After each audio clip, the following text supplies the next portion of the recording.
Hi, I'm going to talk about what kind of distributor we have chosen to distribute our film Terminus. Well, firstly, after much looking around, we found the distributor Artificial Eye, which is quite an urban, edgy film company. It's independent and British, and it's had over 40 years of experience.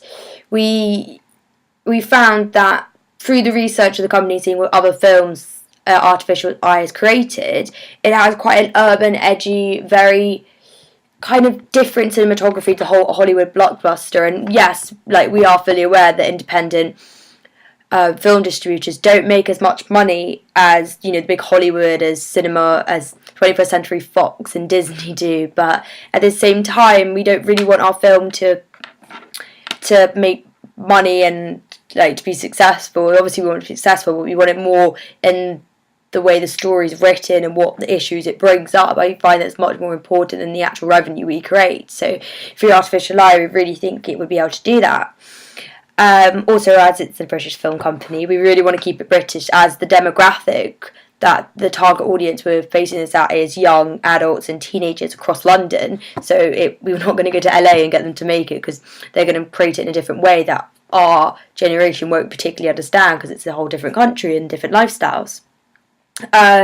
We also really liked it because the kind of films that it created, such as Lunchbox and the horror film, well, kind of horror creepy film Ginger and Rose, which actually has a huge stars in it, even though it's an independent film, which we found, by using those resources of stars they'd used in the past, we could use quite urban edgies like Dakota Fanning and Will Poulter, really really kind of like urban actors that are just coming out today.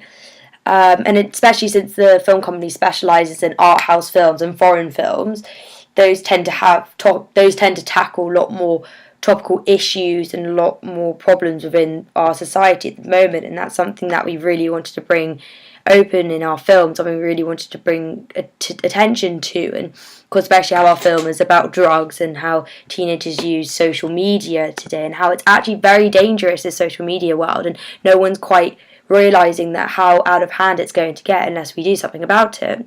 So that's quite like what our film is about.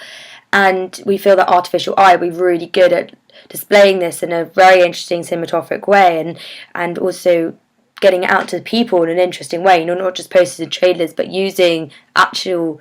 actually using the social world as we use in our film to be able to spread it, and use word of mouth mostly, because we don't have much money behind the film. But yeah, even though it's an independent, it's still extremely successful and has countless world titles. So I think Artificial Eye is definitely the distributor we'd like to use for our film.